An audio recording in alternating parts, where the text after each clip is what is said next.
Welcome back to the Kill Shot MMA podcast. We're looking at UFC Fight Night 52, Lemos versus Andrade from a DraftKings and betting perspective. I've got the GOAT with me, the sleeveless one himself, Big Marley. 17-inch guns are back, working out this week, looking good. And we have another all-time mediocre card to follow up last week's all-time mediocre card. Big Marley, what's going on? Yeah, it's a weird one. We lost my favorite fight on the card, the Cop versus Sue Materje fight. I was really looking forward to that one. Just from a fan angle, I thought it was going to be a fun striking match. But I still think it's an interesting card for DraftKings. So, to be honest, DraftKings is what's going to have me watching this card, not the excitement of the card itself. There we go. I mean, by the way, there is a fight. I need your explanation on the first fight of the night. So, I'm glad we're getting right into it. And the way we're going to do this is we're going to start at the prelims. We're going to make our way to the main event. We're going to go through each fight. We're going to break it down. We're going to give a little fantasy perspective, DraftKings, FanDuel stuff. And then we'll talk a little bit of maybe a little betting perspective if there's any betting angles to discuss. And the first fight of the night, Big Marley, I don't know what's going on here. But why is Mike Jackson back in the UFC? Mike Jackson fought and CM Punk. Yeah, I don't get it. And after that fight, like Dana White was all pissed off with Jackson too. So I just don't understand why he's even getting another shot, really. He was just playing with CM Punk. Like he was like celebrity impressed by. I get it too. I wouldn't want to like beat the shit out of CM Punk, you know, if I was a fan. But wrestling fan. Just him coming back is weird in itself. So the fact that he is back, you would think that they put him against somebody that they just really want to build up. I don't know. Yeah. I don't know that Dean Barry is that guy. Like, I didn't see anything special about Dean Barry. There's not even enough tape to see how good the guy is. He's just running through these weak regional scene opponents. He's 4-1. All 4 wins, first round knockouts. 2 of them are in like the first 30 seconds or so. Just fighting bums. But he's fighting another bum here with Mike Jackson. So I think that first round knockout's very in play. He is a karate style striker. He should have a big edge on the feet here. And from what I saw on the ground, I think he was all right there too. He was mostly doing well in top control. I think I saw him get caught in like an lock or something like that, I believe. But he ended up turning it around and winning that fight. And the one time he did win, like 4 minutes into the fight, it was really just the guy falling over from exhaustion. So it's just hard to tell how good this guy is, but I think he should be a lot better than Mike Jackson. So it's going to be Barrier pass for me. He is, I believe, minus 225 or so inside the distance. I expect it to be around 1 knockout, maybe around 2 knockouts. So he probably scores well.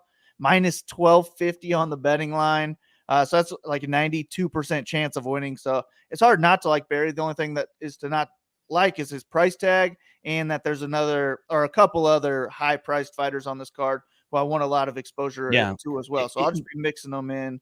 But I'll fade Jackson here. This card is polar opposite of last week in that way. So last week we talked about the card where there was no real reason to want to be forced to pay up, and that did play out. That did play out on the card. We talked about it. It happened.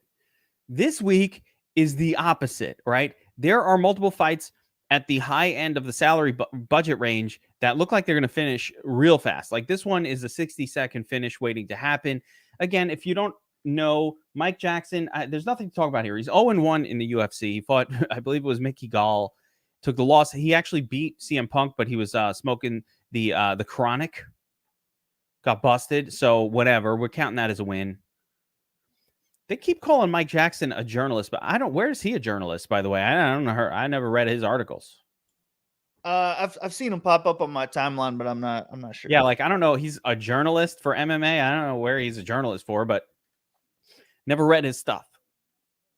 But nonetheless, weird fight. So just understanding this is an MMA fighter going up against like a guy from the street. It's really weird that they're doing this in the UFC, and I expect Dean Barry to win it quickly, even though Dean Barry isn't anything special. At least he's an actual trained fighter that fights against, if you're, I don't care what division you're in, if you're a trained fighter, you should beat up a reporter. Okay, next up, we have got the second fight on the card, Marcin Prachnio taking on Felipe Lins. And this one's a close one. Prachnio is coming in a -125, slight favorite, with Lins at +105. And I'm curious as to the inside the distance prop here. Here we go. Fight ends inside the distance, -185. That's important because this is one of those middling salary fights, Big Marley. And Felipe Lins, he won the $1 million. I think he was he roided up for that? Like, was there something going on for the PFL run? Because he has not looked very good in the UFC.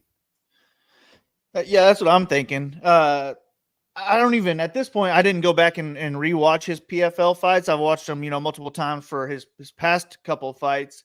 And like, he was just a powerful dude. He was just kind of running through guys, and he has not looked good at all in his UFC fight. So I'm thinking he was probably on some special supplements. And now he can't have those. He's dropping down in weight because he's probably losing some muscle here. But he's fighting Marcin Prachnio. We've got a medical diagnosis. He has to drop down because the weight he put on with whatever he used to win the PFL tournament, is wearing off. Maybe. I mean, you just never know. But at the same time, Prachnio has a weak chin. Everyone thought he had like the weakest chin in the whole UFC. He's ended up winning 2 straight. So now maybe they're not as high on that weak chin, but I think this is a great fight to target, and more so target against both of these guys because they both have weak chins. Either one of these guys can get a first-round knockout. They're right there in the mid-range. Fight doesn't go to a decision, is -225. So this is one of, I think, 3 fights on the card where I just want to take shots on both sides. And I just finished doing my breakdown, my writing breakdown, and I said the way I'm probably going to attack this is I'll fade it with my single entry because I don't want to trust either one of these guys in my single entry. But then I also want to kind of maybe load up, let the DS do its thing for my MME. And I'm fine with 20+% of either guy, but I would expect the DS to give me more Lins because he's an underdog, and I do want some of these high-priced favorites on the card. So I would expect to be higher weight on the Lin side, but I'm picking Prachnio. I'm a little bit more impressed with what I've seen from him in the UFC, and if he doesn't get finished, I think he's going to win the fight. So could be a knockout, early knockout, either way. So good GPP fight. Don't trust either guy in cash games, but I'll take Prachnio mostly because if this fight goes to a decision, I'm picking him to win. No real confidence in him being the one to get the knockout, but I do think one of these guys gets a knockout. Yeah, I mean, Lynn's failed all of my absolute minimal tests for are you even mildly worthy of being in the UFC? And when you lose to Tanner Boser by knockout, when you can't be, I mean, Tanner Boser doesn't finish anybody ever. And he got finished by Tanner Boser. He lost to Andrei Arlovsky. Lynn's not good enough for the UFC. I definitely think Lynn's is, so I definitely agree with you. I favor Prachnio to win the fight, with the caveat that both of these guys are chinny and anybody can kind of get knocked out along the way. But if it played out as a full fight, I definitely favor Prachnio. So I'm on board with what you're saying. I could see a path to a low scoring win for Prachnio, like a decision. So I don't want to be all in on this fight. I just want to see if he goes for takedowns. He does not. So yeah, there's no wrestling upside here to speak of. Yeah, I think Lins is a black belt, but he just hasn't looked to wrestle at all. So no, he hasn't done it. So like whatever he might be, he hasn't used it. And Prachnio has not attempted a takedown or been taken down in the UFC. I wonder if a takedown happens, how that would go. Yeah, I don't know. I doubt we would see it. I feel like someone's getting knocked out before they get taken down. But yeah, if it goes to a decision, both sides are a fade. So that's kind of what, like with my single entry, that's what I'll be hoping. But I'll still have enough hedges on both sides with my MME. Hopefully, that's the risk factor with that one. So that is not so I would beware of that's not an all-in fight for that reason, because there is definitely a path to just like a striking based victory, even though they're cheap enough that they're still okay. But yeah, both really low level guys. All right, Evan Elder taking on Preston Parson. Preston Parson is the favorite at -125. The comeback on Evan Elder +105. Middling salary fight, Big Marley. And let's see if we've got a decision. Fight ends inside the distance. This one's interesting.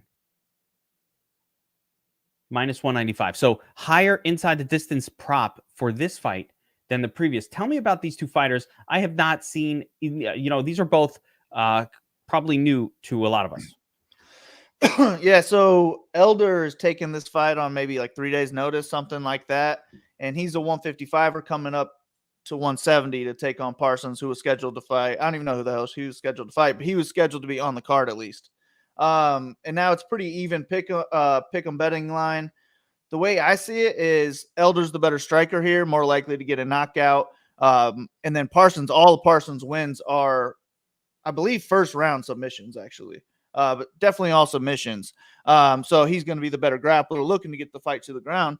But I also didn't think Parsons' striking was bad. I just think he'll be at a disadvantage while this fight's on the feet. Elder's in play for the knockout, and then Parsons is in play for the grappling and the submission upside. And I think if this fight goes to a decision, Parsons is really the only one who has any kind of ceiling because he'll be the one looking to grapple.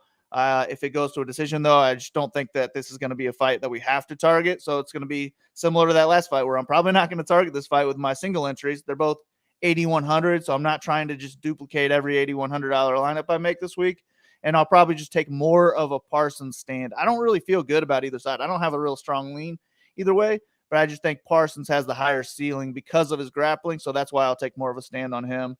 But it's similar to the Prachnio fight. I'll fade it in single entry and I'll get some shots on both sides. But Parsons is my preferred play of the two, and I'll take him to win by submission.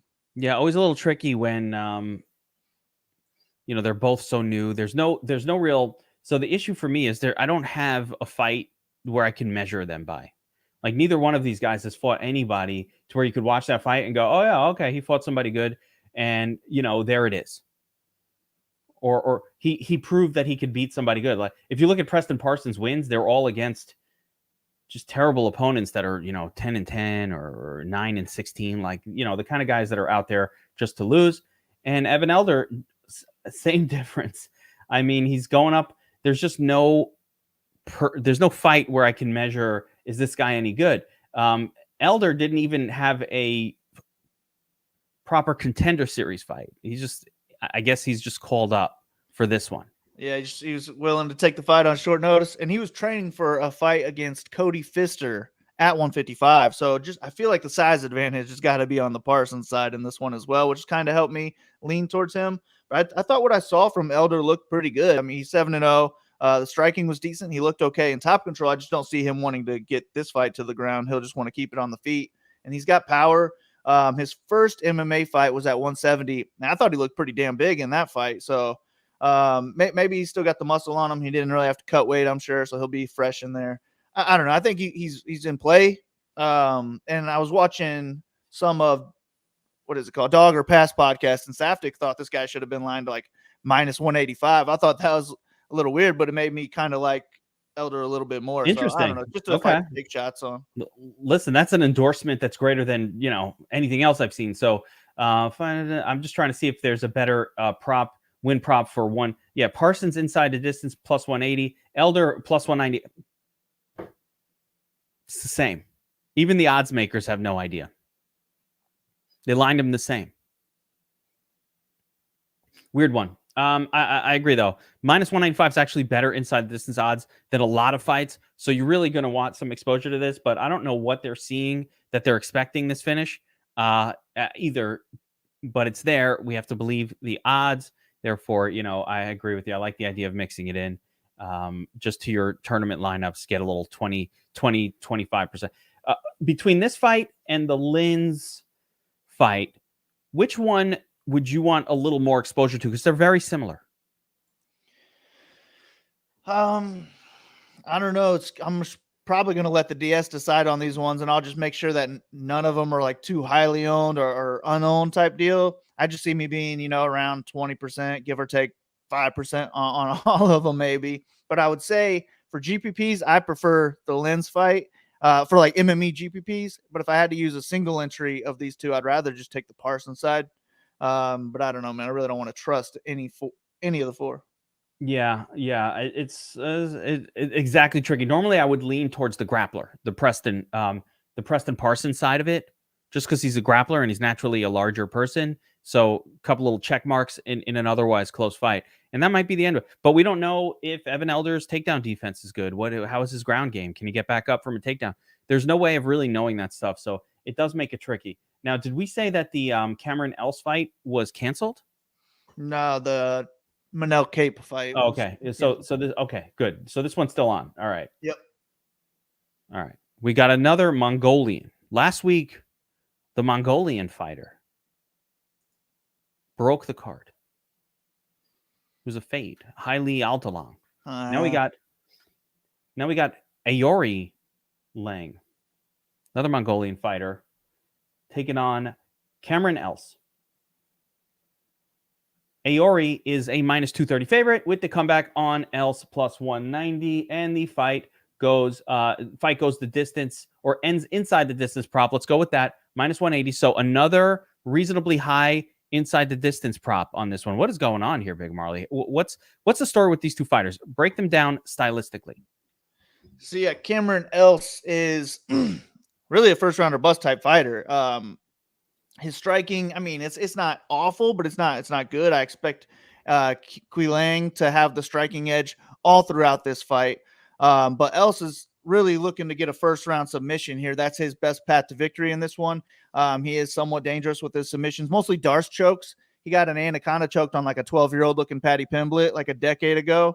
But that's similar to a Darce. So that's just his special move right there, is just the Darce. And if he can get Aoriqileng in it, it's probably going to win with a first round submission, be on the nuts at very low ownership.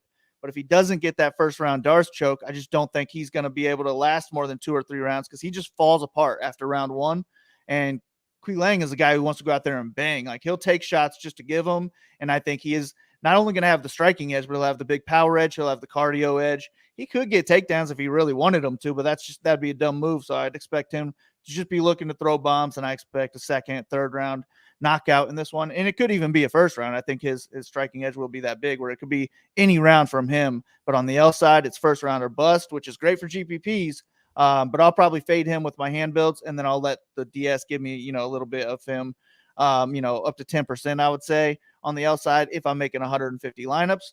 But Aoriqileng is the guy I'm more interested in getting leverage to, because he's priced right up there with all the killers on this card who are going to be super highly priced or super highly owned, and that'll keep Aoriqileng's ownership down. I think he could put up 100 plus here.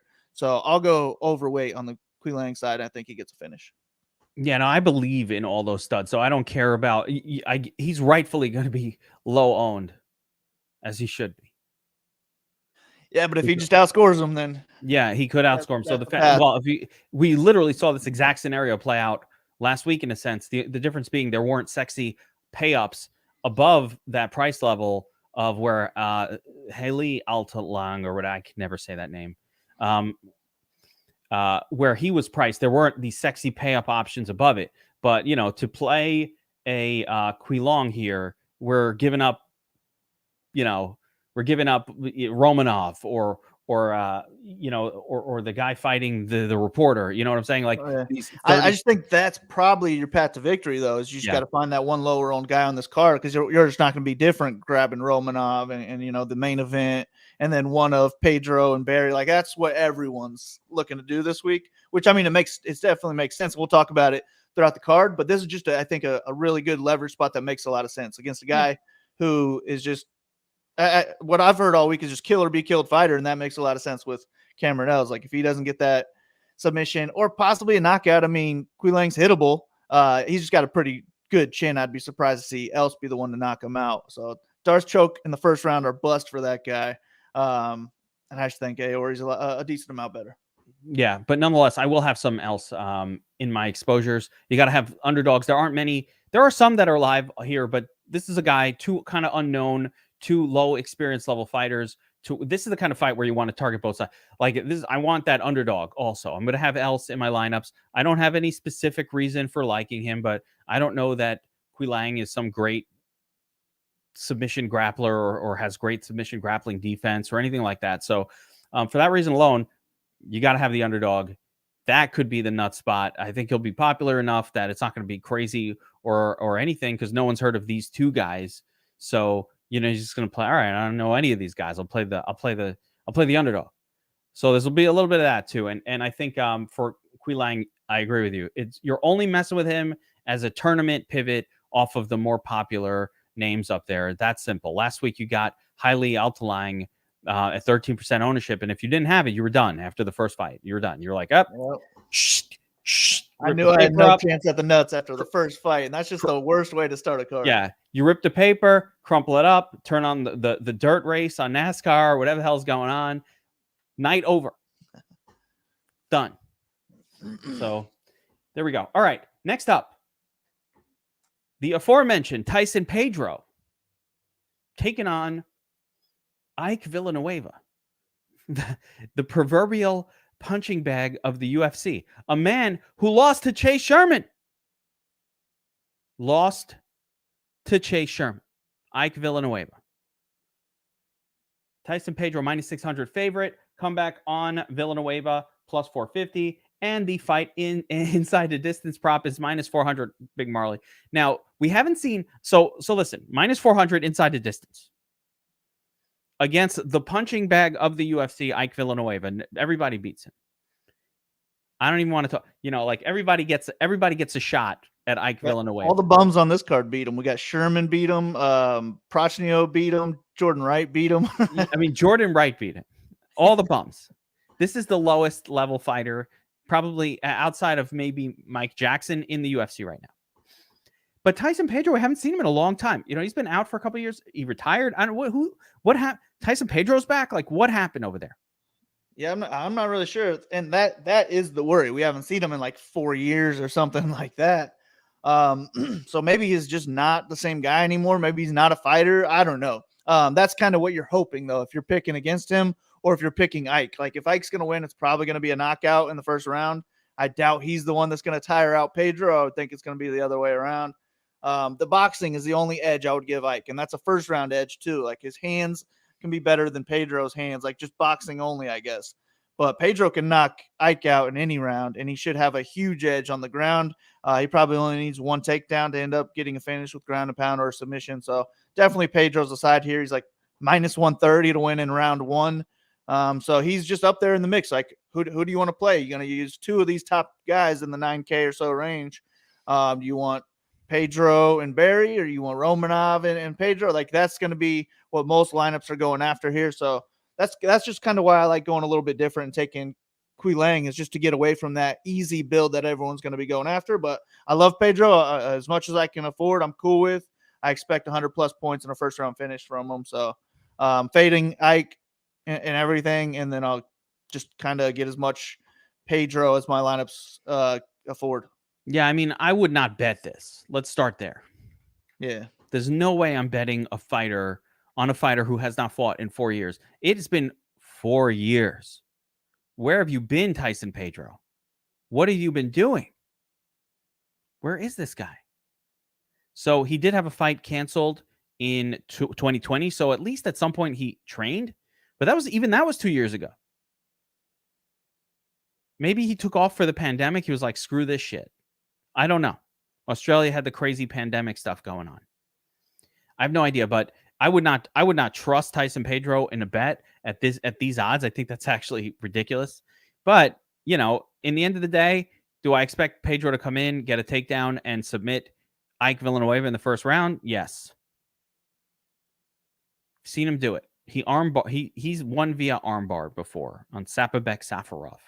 No, I actually had Sapabek in that fight. I liked him as an underdog that day. Was that an armbar? That was a Kimura, unless I'm thinking of a different Kimura, fight. yeah, something like that. It was nasty. Yeah, it was nasty. But I thought Sapabek was looking pretty good in that fight until that happened. Anyway, so yeah, I mean, we have no idea. Don't bet this fight. My goodness. But yeah, Pedro is one of 3 super high, likely to score incredibly well, over 9K guys on this card. He's one of the 3. For me, he's my least favorite, Big Marley, but he's also the cheapest of the 3. Yeah. I don't know.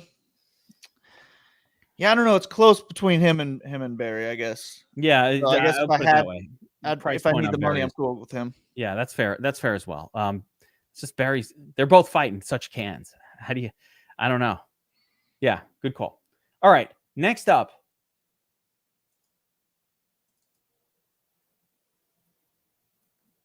We've got Dwight Grant taking on Sergey Kendoska. This is about an even odds fight. It's about a pick 'em, Big Marley. Grant at minus 103, Sergey at minus 117. And for me, this looks like the least interesting fight on this card to target from a DraftKings scoring. And maybe that means it'll be great. It might be the lowest owned or one of the lowest owned fights on the card. Fight goes to decision is sitting at minus 150, meaning unlike every other fight that we've talked about until now, the odds makers are thinking it's more likely than not that this one goes to decision. Big Marley, tell me about these two fighters. What do you know? Sergey got a Russian sounding name, but he don't have a Russian fighting style from what I've seen. Yeah, mostly a striker. I would say he's the more well-rounded fighter of the two. Grant's probably a better, powerful wrestler, and he's got the more one-shot power, but it's just a low-volume fight, and if there's no finish, neither one of these guys is going to score heavily, so I'm going to exit out of my player pool. I'm just not going to take any shots on this fight. I'm going to pick Kendoska to get the win, though, just because I'm never really high on Grant. If he doesn't get that knockout, I just think he's going to lose most fights, so I'll take the more well-rounded striker, the guy who I think will be a little bit higher volume. I just think that the combinations that Kendoska will throw will lead up to more volume than Grant's one shots at a time. So I'll take him, but I doubt either one of these guys comes close to a 10x line if they don't get a finish. So that's what I'll be hoping for. Give me a decision, and I don't really care who wins. Yeah, this is the only way you're gonna. I mean, look at these numbers: 3 strikes per minute for each guy, just about. Neither guy goes for takedowns very much, so you're really talking about just a slow, low volume striking battle. It's going to take a one-shot knockout in the first round for this fight to have significance on a card like this. You don't need, again, when there's pretty locked in 110 type scores up top, it's much more important to find there are too many fights in the mid-range here that have high finish props. This one is the worst of them, and it's very fadeable. I don't think we need to talk about it too much more. I don't really have a preference on who's going to win. I honestly don't care. This fight to me is just very fadeable. Always got to roll the dice and fade something. And so I'm going to fade this one. I didn't even pick a winner. I didn't pick it. Don't like it. No winner. But this next fight does have some potential. And here we've got Marc-André Barriault taking on the Beverly Hills Ninja, Jordan Wright. And Jordan Wright, you talk about kill or be killed. That's his deal. First round specialist, Jordan Wright. So Andre Barriault is a minus 185 favorite, and the comeback on Jordan Wright is plus 160. And the fight ends inside the distance prop is a solid minus 240. Solid. See, Lou Beta appreciated my French accent. I worked hard on that before we started this. Practice that one in the mirror. Yeah. And that was like 10 minutes in the mirror. Marc-André Barriault. My Montrealers and my Quebecers, they get really upset if you don't get the accent, if you don't get it just right. So I worked hard on that one. I love this fight. Just I'm looking forward to watching. I don't know why I like these two guys.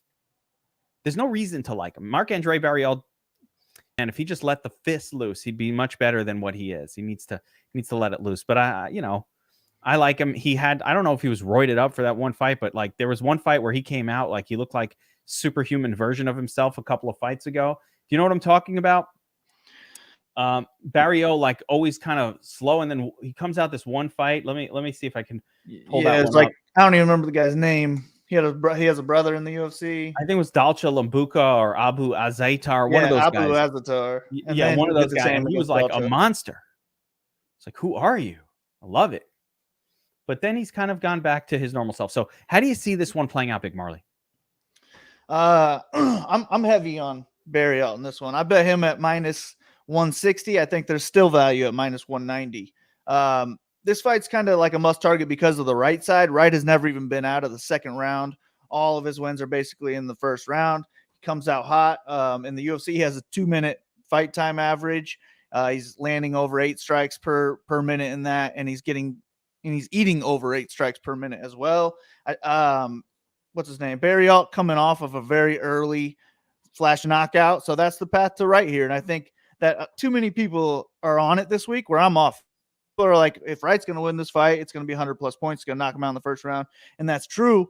But I just don't think he's any good, man. I'm not on the Wright train at all. And I'm not big on Barriault, but I think he's got a big edge on Wright here. And if he doesn't get knocked out early in the first round, I just think it's going to be all Barriault for the rest of the fight. And I think he's more likely to get the first round knockout as well. So I'm fading Wright. And then I'm going to go heavier on the Barriault side in this one. He's only 8,600. I think he could get a knockout in any round. He'll be the higher volume striker throughout the fight. Takedowns will come easy if he wants them later in the fight, but I expect a finish. And he's a solid price. So give me Barriault. That's my favorite bet of the card as well. I love that you're betting that because I did bet it the beginning of the week as well. I was like, wait a minute. It's my favorite fade, Jordan Wright. Now, if you wanted to be a little safer about that bet, because I bet Barriault as well, and I think he's just a better fighter. I like him. He's a real MMA fighter. I think Jordan Wright is a little bit of a fraud, right? Little bit of a fraud. I did bet it earlier in the week, but if Jordan Wright is going to win, he will win via early knockout. Barriault has traditionally been extremely durable, except for the last fight. What happened there?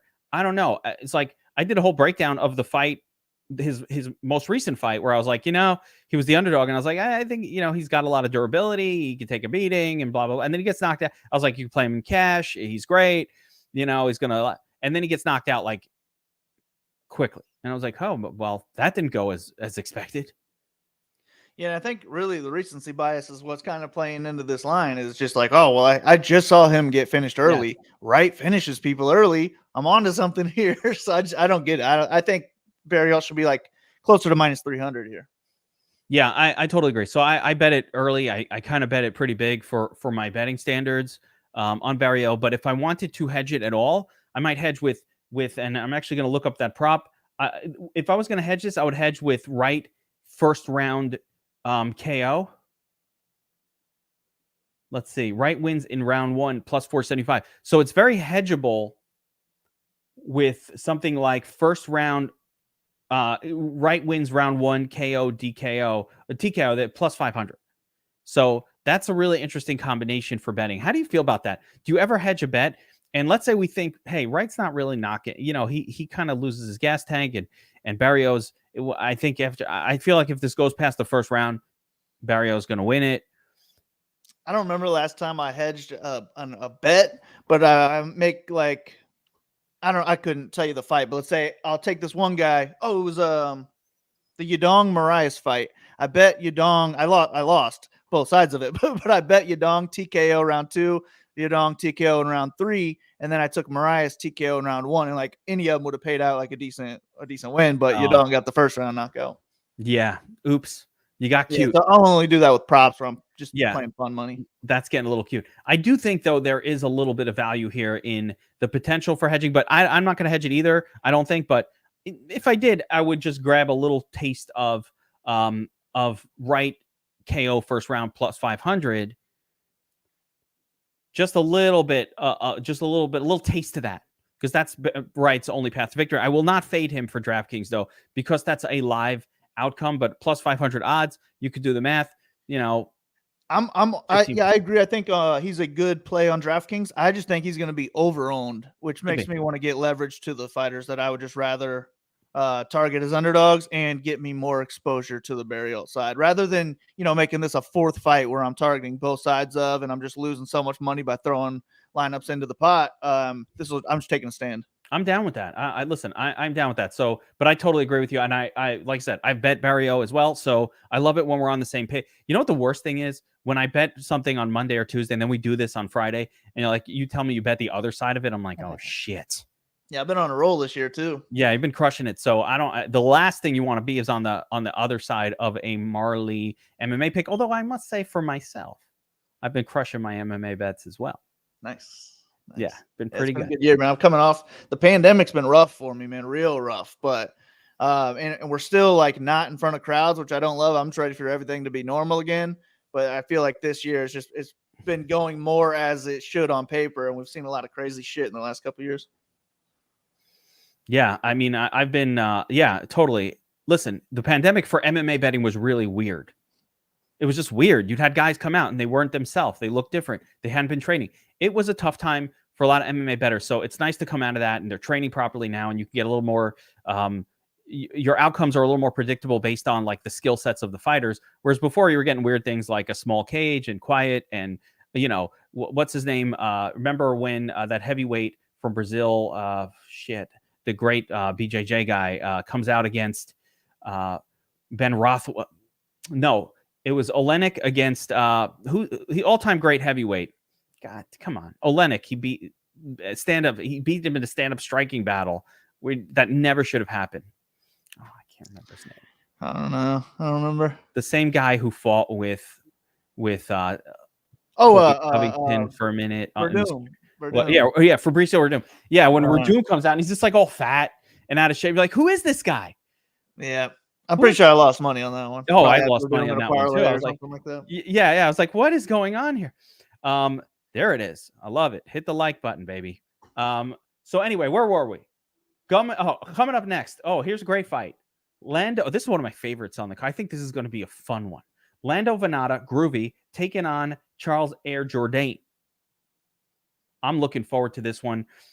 This is a 50-50 pick'em fight. Vanata -110, Jourdain -110. Vanata is significantly cheaper on DraftKings, and expect, as the line has moved towards Lando, expect ownership on Lando to go up, because now you're getting a pick'em fighter for, I believe it's $7,700 on DraftKings.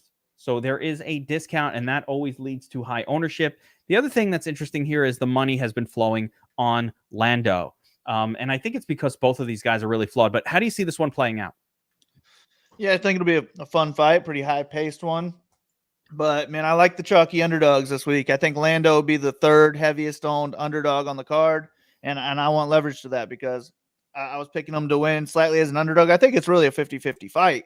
But for DraftKings, I just have a much stronger lead on the Vanata side because he's cheaper here as a pick and play.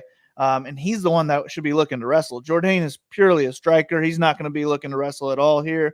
And if he is throwing high volume, he's still probably not going to pay off his $8,500 price tag if he doesn't get a knockout here. So I'm going to just fade Jourdain because I'd rather take my shots on the other favorites here. And then Vanata will be a dog that I like in all formats, but I'll end up being overweight because I'm going to eat all three chalky dogs. I'm just going to live it up. And that's why I like the Barriault and the Aoriqileng, try and get my lineup a little bit different on the top side. But I think that if this fight goes to a decision, Vanata is really the only one who's going to pay off that price tag. He can have high volume on the feet. He can get a knockout, but his edge in this fight is going to be the wrestling and the grappling. If he's going to win, he's probably going to be mixing that in here, and he can score well. He puts up a high pace. So give me Vanata. I picked him by split decision. I see it being a close fight, and I picked him because he was the underdog. If I did my research and he was a favorite, I don't know if that would have switched my pick to Jourdain or not. I just feel like it's a really close fight, and I slightly hedge or give the edge to Vanata. Yeah, this for me was much more of a preferred play on DraftKings situation. Why would this is not the card to like play an Air Jourdain at 8,400. That doesn't speak to me on this card with so many great pay up options, Andrade included, up top that you want to get to. So it was dog or pass just from a scoring perspective. The inside to distance prop is not that great here, but Lando goes for takedowns. And you know who's really bad at defending takedowns? Air Jourdain. It's not his thing. He's not good at it. There's a clear path to victory for Lando if he wants it. And that's enough for me. I think Lando probably should be the favorite here, just because he has that skill set that Jourdain doesn't have. I think Jourdain, he's maybe a slightly better striker, but in the end of the day, I picked Lando as well. He's a guy that I want to get exposure to, and I hope he uses his wrestling, because that's the real path to the win here. And I love that the Steam money is rolling in on Lando as well. That's a great sign from a who's going to win the fight perspective. So yeah, totally in agreement here. Not a whole lot of disagreeing going on, Big Marl. Maybe this next fight, you might be you're on mute, but you might be a big Chase Sherman guy. I don't know. No, I think we're only disagreeing. From what I saw, you had a couple picks off the sheet, but we only had one different when I saw it. Okay. All right. Well, we'll see. We haven't gotten to that. Have we even hit that one yet? I'm not sure. No. So here we go. Alexander Romanov taking on Chase Sherman. Now, we talked about some punching bags on this card. We talked about, Mike Jackson, kind of a punching bag, right? Ike Villanueva, known as a punching bag. Chase Sherman beat Ike into Villanueva, so he is less of a punching bag than Ike. But make no mistake, this man is one of the worst fighters in the UFC ever. And Romanov is just going to minus 2,000. Now, I've watched MMA for a while, Big Marley, since UFC 1. So I go back a long way, since the first ever card. And I don't recall a minus 2,000 favorite ever in a fight. Ever. I believe. Now, you are an MMA betting historian. So I'm going to throw this at you because I don't know the answer. Has there ever been a minus 2,000 fight? Does that ever happen? Is this the highest odds that we've ever seen? Yeah, I mean, I've never seen over minus 2,000. He's minus 1,500 on DraftKings. That's probably right along with the highest favorites we've ever seen. But on other Bet books, online minus 2,500. Yeah, there are books where this man is minus 2,500 right now. Yeah, and Lou Betcha just asked what kind of odds would I need to bet Sherman here, and honestly, I would take where the minus 2,500 is. It's plus 1,500 for Sherman. That's the bet. You got to take the Sherman side just because these guys are heavyweights. I mean, what's minus 2,500? I've never even put that into my freaking betting calculator before. That's 96.15%. So he could tear an ACL. He could freaking get an illegal shot in this fight. That's more than 3-4% here. So the value is on Sherman. However, on paper, Roman is just one of the easiest picks, to pick, and on DraftKings. He's minus 455 inside the distance, minus 200 in round 1. And what he wants to do is get the fight to the ground and just maul his opponent. So it's just perfect for DraftKings. I think he's a fine lock play. If you want leverage, you got to just lock him in because he's going to be the highest owned guy on the card. He's an easy lock in cash games. The only way he's going to lose this fight is by getting knocked out. But I also think that or the ACL tear. You said, like, guys just got hurt. Like, let's say Romanov throws a leg kick and his leg breaks. I mean, Boudet almost got disqualified last weekend after dominating the fight. This could be the same thing, like a fucking 12-6 elbow. You're DQ'd. Sherman on the nuts, like something like that. Like, there's absolutely zero value in minus 2,500 ever. Like, I don't care who it is, really. No fighter. I've never seen it. I've never seen this. It is new for me. My eyes have never seen a minus. That happens in boxing. Not MMA. I've seen that a lot in boxing, actually. Yeah. But on DraftKings, he's the best play. If you are looking for a reason to get away from 60+% ownership, I think that Sherman is a good test if you want to test out your striking in the UFC and the heavyweight division when you're going to be closer to the title competition. This is your chance to go out there and test your striking. He could win a striking match, I think, against Sherman here. But the only way he's paying off his salary in a striking match is an early knockout. So as the highest priced guy on the card, the highest owned guy on the card, I don't think I'm going to do the all-in approach. I'll just be mixing all the ones I like and hoping that the combo hits. But I could see Romanov spending a little bit more time on the feet in this fight, and that would really be the only worry. But, man, how do you just get away from minus 200 in round 1? You have to be playing him. You can't fade him. Yeah, I mean, Sherman's just the least dangerous fighter that Romanov will probably ever face in the UFC. So, we've seen these guys do this on occasion. We've seen these guys do this on occasion where you're expecting this insane grappling battle, and then it's like, no, I'm gonna disappoint you, DraftKings lunatics, by not getting my fast finish here and testing my stand-up. We saw like Rodolfo Vieira go a full first round without even going for a takedown in a fight. You're like, what's this guy doing? He's a 7 takedowns per round guy. What's happening here? That could happen, I guess. But just so the people know, Alexander Romanov is a maniacal wrestler. He's like DraftKings gold. He's the kind of fighter that gets you 7, 8, 9 takedowns in a fight if it lasts long enough. And most of us, what we expect to happen is takedown, ground and pound, finish. Maybe within the 60-second time frame. or just a knockout straight up, just because Chase is that way. Yeah, like all right, so how likely would you say that there's a 60-second just between Pedro, Barry, and Romanov? How likely is there that there's a 60-second winner? I think it's highly likely, but that one of the three, I'll give it 40%, 50%, that one of those three. What do you say? What do you say the odds I was are? thinking closer to 40. Like, I would say 30 to 40. Yeah, that's fair. Maybe I'm overestimating it, but the real question for me is, if you look at those three, and again, we have to focus on those three fights because all three of them are absolute mismatches, all high-scoring finishers. What are the odds that Romanov outscores Barry and Tyson Pedro? Like because you can't put all three in a lineup. They don't fit in your lineup. Plus, Andrade is hanging out at 89. So, like, you really want to get three of these elite fighters in your lineup if you can. And one of them is Andrade more often than not, maybe, if you're playing Andrade as your favorite, if you like her in the fight. But those four are all like, oh, my goodness, if they win, they're going to score well.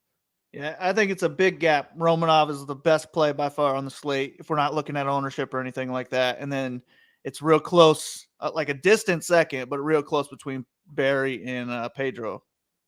So I don't know. Yeah, I don't know what the hell I'm going to end up doing. I'm with my single entry. I've just been kind of messing around, seeing what I like that is a little bit different than what everyone's probably going to go to. Like maybe picking one of those three guys. I might have that right now in my single entry. But I'm going to let the DS control my MME. Let these take the wheel. That's what I'm saying. Sometimes you got to just throw your hands up. Let these take the wheel. By the way, when Marley's talking about the DS, he's talking about the DFS Army Domination Station Optimizer, part of the magic that allows DFS Army members, subscribers to compete like pros. If you haven't signed up for DFS Army, where you get Marley's 10,000 word MMA breakdown each week, where you get the Domination Station, you get notes, cheat sheets, win picks, everything, not just MMA, every sport, NASCAR. The best NASCAR team in DFS by far. No one even disputes it. The best of the best. Niche sports, esports, League of Legends, CSGO, elite breakdowns and cheat sheets. By the way, I use Advantage's esport. I just bet him. My boy puts out, he spits out plus 300, plus 400 League of Legends winners regularly. I just bet it. Make bank. Not to mention basketball, MLB, the Domination Station, taking down MLB tournaments. So easy to stack baseball using the systems that we've built. Get signed up at DFS Army, promo code Sleeveless. It's the only site I use. That's the one. Where's Big Marley? I've tried out everything. And I've given it all up. I don't know what DFS Army doesn't have that the others offer. So I think it's a great site. And for less, not even biased. I mean, I am biased because I work for you, but if I didn't work for DFS Army, I'd still keep my membership. Big Marley, we keep the price of the membership purposefully below some of the competitive sites because we want to be the everyman site. It's turning Joes into DFS pros. So, some of these competitors, they're up over $100, $120 a month for their all-inclusives, even more. We're still hanging out where we are. We're at $69.99 a month. When you get 10% off with code Sleeveless, you're at $62.99 a month for all sports coverage of everything, or just do an MMA sub. Baby, hang with us in the MMA channel. That's where I hang. I'm in the MMA channel, talking fights in the off season. Love it. Yeah, it's a fun channel. Yeah, that's the spot, man. You got a great group of guys in the. I love the MMA chat. Like, I feel like it's different from major sports because you get to know everybody, and people have really great opinions that I read and listen to and take into effect. These guys are just as good as us. A lot of them breaking down fights, looking it over. So I love it. Anyway, moving on. Next fight on the card, we are getting towards the main event, and I believe this is going to be one of those popular underdog plays. But we got Macy Barber taking on Montana De La Rosa, MDLR for short. Macy Barber's coming in at minus 180 with the comeback on Montana De La Rosa, MDLR at plus 158. This is an interesting one, Big Marley, because there's a few reasons. The fight goes the distance minus 260, not likely for a finish. But here's what's interesting for me, Big Marley. I don't care about ACLs or any of it. All I know is that Montana De La Rosa wants to grapple. Not the greatest wrestler, but you know who else isn't the greatest wrestler? Roxy Modafferi. And you know what she did? She took down Maycee Barber. And you know when she took her down? Before she tore her ACL. Little known factoid. Everybody blames that loss on the torn ACL, Big Marley. She tore her ACL in the second round from what I saw. Maybe I'm wrong. That's what my eyes saw. That shit was fine in the first round. She got taken down by Roxy at full health. Or maybe I'm wrong. Tell me what you think. Yeah. I mean, Barber's definitely the better all-around fighter here. Going to have a big striking edge, a lot more dangerous on the feet. Decent offensive wrestler, could be real dangerous in top control as well, but her biggest weakness is being put on her back, and that's exactly where Montana De La Rosa wants to get this fight. So, yeah, it's the second highest owned underdog on the card, unless she ends up making it higher than Lemos. But yeah, I think she's just an easy cash game play at 7,200, and how do you not want to be all over her on GPPs as well? Because her path to victory is through the ground, and she's going to score well if she gets the win here. I don't feel confident that she gets the win, but I feel pretty good that she's going to pay off her salary in a win. Whereas Barber, 9K, she's like the easiest fade on the slate because 8.9K and up, you want all those people really, but she's the easy one out. Plus 275 that the fight goes, that the fight ends early. Plus 275 is Barber's inside the distance line. So that's just, I mean, it's just too high. That's not even that bad, her. In fairness, that's not that bad. Yeah, it's not terrible. And she could starch Montana De La Rosa early, man, get an early knockout, to be honest. So the only way you're playing her, though, is as an ownership play. You want to be different in the top range. So you throw in Barber, hope that she gets a knockout in the first round. But I'm going to take the Montana De La Rosa side. I think she can grind out 2 rounds on the ground. And the way I said it in my breakdown is if this fight happened 100 times, they're both going to win, a handful of times. But I think that Montana De La Rosa's average DraftKings scores in her wins would be higher than Barber's, and you're getting her at $1,800 less. So, favorite underdog on the card. There's nothing about what Barber does as a fighter that really makes me want to play her in this spot. She's a good boxer, but the finish rate of women at the 125-pound division in general is so much lower. There is a direct correlation between weight, gender, and finish rate in the UFC, and it is just very unlikely that a female fighter at 125 that's not going up against a complete turd bag is going to get a finish in the first round, and she'd need that on this card. We already talked about Romanov and Barry and Tyson Pedro and potentially Jessica Andrade, all these fighters that you pay up for that look great, and then some of the other ones that are floating around that zone that might be okay. So easy fade on Maycee Barber. I think Montana De La Rosa can get a takedown. You know what Maycee Barber's takedown defense is? 66%. It's not that good. I think Barber's a better fighter. She's probably the stronger fighter, but Maycee Barber is also kind of seems a product of hype. I thought Miranda Maverick won the fight against Barber. Yeah, I think it's going to be harder to get Barber down, but if she gets her down, I just think she's staying in top control and maybe even finishing the fight. So I think it's Barber's biggest weakness isn't being taken down, it's getting back up, really, in my opinion. Yeah, and by the way, and Miranda Maverick didn't have an easy time taking her down either. So maybe she's improved a little bit about takedown defense. But here's the other thing. One of the GOATs of women's MMA betting, Sun Tzu, did put out a tweet that he likes Montana De La Rosa to get this win, or that he liked her to get the win. Of course, other people saw that. That's nothing new. But I always like it when Sun Tzu throws out a little women's MMA bet into the Twitterverse. Makes me feel better about being against her. But this was an easy one because it's dog or pass anyway. You'd have to be out of your mind, I think, to bet on Maycee Barber here, because the path for her losing is so apparent. Not saying it's going to happen. I would not bet. Did I bet Montana De La Rosa? No. But the path to a loss for Maycee Barber is very clear. She gets taken down and laid on for a round, and it happens a second round. That's the fight. She could win the third round. It doesn't matter. Or maybe Maycee Barber gets tired. She hasn't looked that good. She does not deserve to be favored as much as she is. All right. Co-main event is a weird one, Big Marl, and it talks about the weirdness of this card as a whole. Again, this is competing with last week's card for one of the worst and most obscure, even fight nights that we've seen in a while, because the co-main event is the Carpenter, Clay Guida, taking on Claudio Puellas. Now, I don't know how Clay Guida got into a co-main event at age 45, but good for him. Both fighters are minus 110. This is an even odds fight, Big Marley. Pick 'em with the fight goes the distance. Prop at minus 170. I'm actually surprised at how I would have thought it would be higher than that, but a reasonable chance for a submission here. And I mean, break down these two fighters. Clay Guida, we know who he is. He's been around forever, but break down how you see this fight going stylistically for me. See, I think on the feet, it's probably pretty close. Like pace and, movement wise, I'd say you give a slight edge on the feet to Guida. And then wrestling, maybe you give the edge to Guida there as well. But Puellas is like 15 years younger than Guida. He is good on the ground. He's a good submission guy.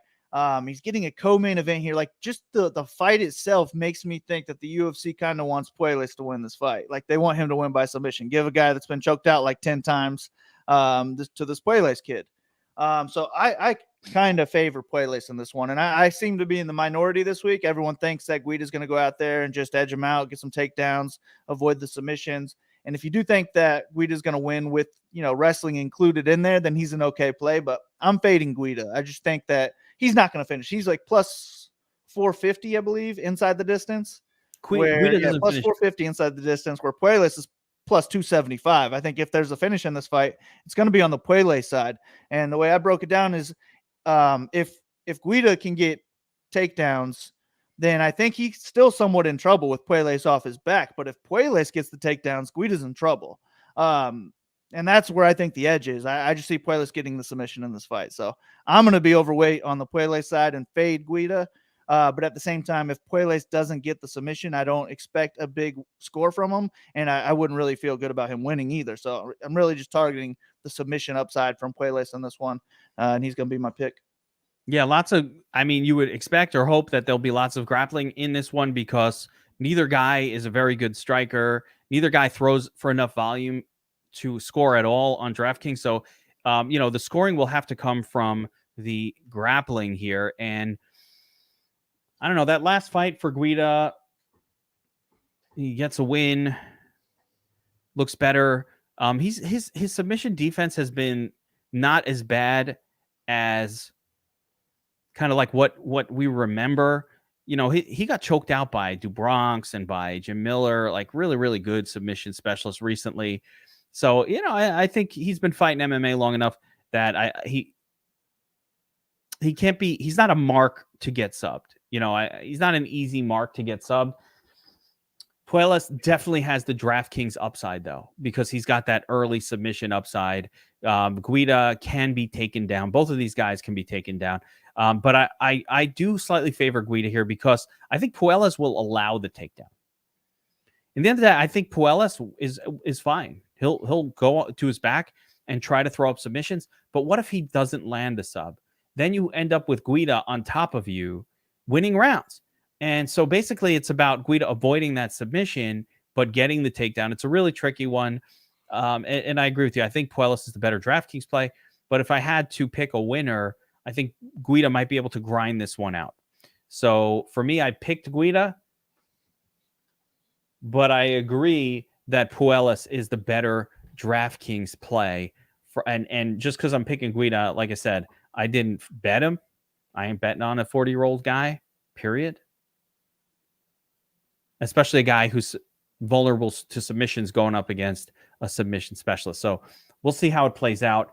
But this is a fight I think you're going to want to get some exposure to, because it's in that $8,100 range. It's in that middling salary range where you kind of you might need to squeeze a guy. Actually, you almost don't need the mid-range this week if you can get a third underdog, depending on how lineups come together. Well, I kind of want to build a lineup later to kind of show some of the chalky approaches that one might use.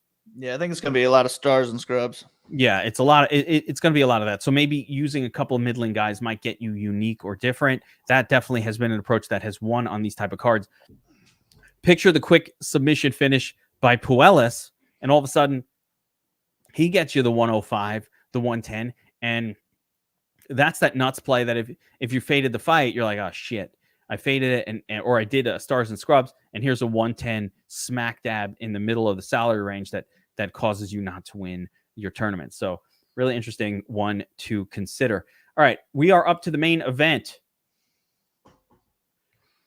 Amanda Lemos taking on Jessica Andrade. Andrade is now a minus 210 favorite, Big Marley, which makes me happy. Makes me happy because I bet Andrade at minus 180 earlier in the week. Me too, I believe. Oh, fucking A, man. If I could do a virtual fist bump with you, I want to do it right here. Fist bump. I fucking love it. We've been doing these shows long enough. Now we think the same. That's it. It's happened. We have the hive mind. We've joined the collective together. You were assimilated. I bet Andrade earlier in the week because she's fucking Jessica Andrade, man. This girl is a badass bitch. And she's taking on Amanda Lemos, who's an up-and-coming 125er. Is this at 115 or 125? Are they moving down to 115 for this? Back down? No, I think it's one. I don't know. Let me check. Yeah, it's 115. It is 150. Oh, Andrade don't lose at 115. My girl beat Thug Rose. She's no joke. And Lemos, for me, has not proven. She has not proven. John Gary wants to lock in Lemos. All right. Well, I don't know. I don't know about that. But how do you see this one going down, Big Marley? I see you've already said threw a little bet out there on Andrade. Yeah, I think rounds 1 and 2 could be very close. Either one could get a knockout here, but I think that's where Lemos's best chance is going to be to get a first or second round knockout, maybe even win the first and second round possibly. But the longer this fight goes, the more I see Andrade taking over. And it's not necessarily that Lemos just completely gasses in fights, but she definitely slows down in fights, and we haven't seen her go 5 rounds yet. I think the wrestling edge is going to be on the Andrade side, and she's just going to have to close the distance because Lemos is the better at-range striker. So Andrade has to get in, throw her big shots on the inside, maybe get against the cage, keep her there for a while, and then fish for takedown. So I just think that the matchup is in Andrade's favor. I think she's got the power edge. I think she's more likely to get the finish as well, and she fucking scores on DraftKings, man. We got 5 rounds to work with here, so really, for DraftKings on my hand builds, I'm going to be focusing more so on the Andrade side. But with my 150, I don't really care. I'm going to let the DS decide. But I'm going to put in the stack rule. I did this last week. I don't remember what fight it was, but I'm going to stack one of Andrade and Lemos in 100% of my lineup, so that I don't have a lineup built without it probably. And then I'll just let it do its thing. If I'm 50-50, I'm cool with that just because I know that those Lemos lineups are allowing me to get up to Romanov and Pedro and Barry. So I definitely think that Lemos makes a ton of sense as an underdog. She'll be the most owned underdog on the card, the way I have it, her, then Montana, and then Vanata. Those are your 3 chalky underdogs. So I'm definitely cool with that in MME, but for my hand builds, I'm probably going to be like 70-30 in favor of the Andrade side. And I just think whoever wins this fight is going to have a really good chance at the optimal lineup. So whoever you like, throw them in your lineups. I'm picking Andrade to win. 4th round TKO. Yeah, I totally agree. I love Andrade here. I love her on DraftKings. She's one of those fighters that I always load up on every time she fights. It's burned me because, listen, she fights the best of the best, and she's taken L's against some of these girls. I even had a lot of Andrade against Rose, and I definitely think Rose is the better fighter, blah, blah, blah. But I had a lot of her in that fight and kind of, I think, got lucky that first win where it was like, I think she body slammed her and knocked her out with like a slam or something, which was awesome, actually. But she had a win against Rose, right? Yeah. Slam TKO. Yeah, the slam TKO. My memory, man. I forget things. But as far as this fight goes, I definitely favor Andrade, but Lemos, 5 rounds, potential. She's still a good fighter. She's not such a heavy underdog. She's not such a heavy underdog that it's unlikely she wins. She could win by knockout. I think I'll have less Lemos than you do because I really like Andrade, and I always like her when she fights. And I think that Andrade lineups get you a little unique because I think she could score just as much as any of the super favorites for a little bit cheaper dollars.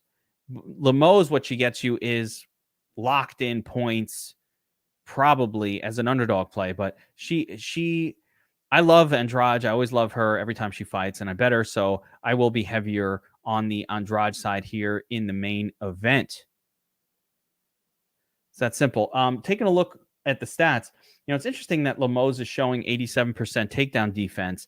And you might say, well, is that a problem for Andrade?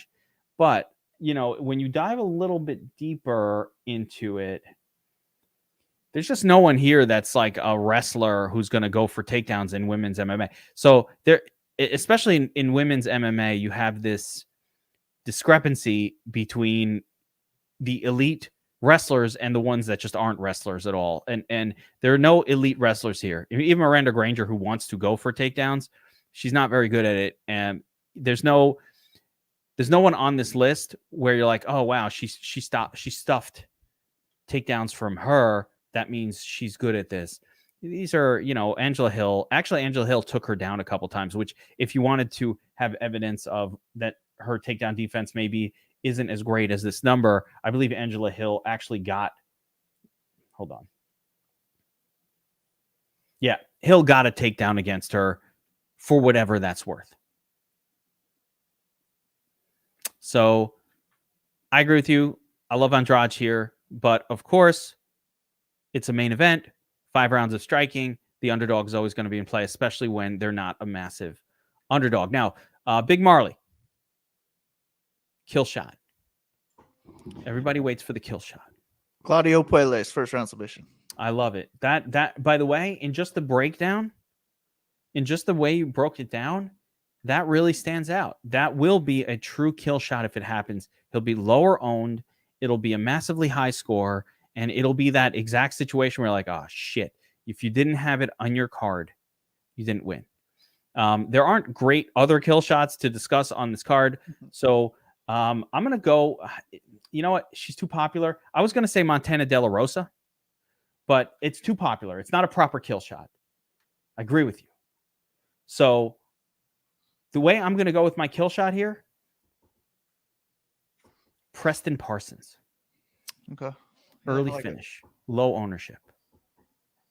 Maybe some Parsons and Puellas lineups and 2 first-round subs.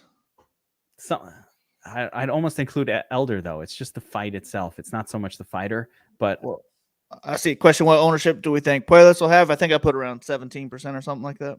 Yeah, and that might be actually aggressively high, Big Marl. I think it could be down to 13-ish%. I think we might get a sub 15% ownership on Puellas. A lot of people are going to play Guida. Carpenter. Yeah, I haven't seen many people picking Puellas. Like, it's worried me throughout the week, but I've changed it to like now I'm more confident because everyone's on Guida's type thing. Yeah, everybody's picking Guida, which tells me that Puellas is going to be really low. And so I really like that. And the line is going in Puellas' side. So anytime all of Twitter is on somebody, but the line is going the opposite way, it just gets, the spidey sense is like, ooh, I don't know, might need some Puellas here. That is a sign. I love it. I love it. I really do. All right. That's going to wrap it up for the Kill Shot MMA podcast. Andrade, Lemos. Good luck this week, guys. Remember, Domination Station Optimizer over DFS Army is loaded up, locked and loaded with projections, ownership projections, player projections, all that good stuff.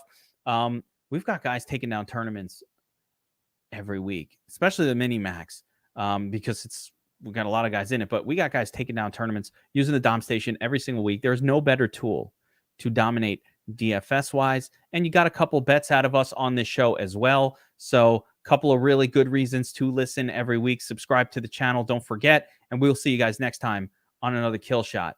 Deuces.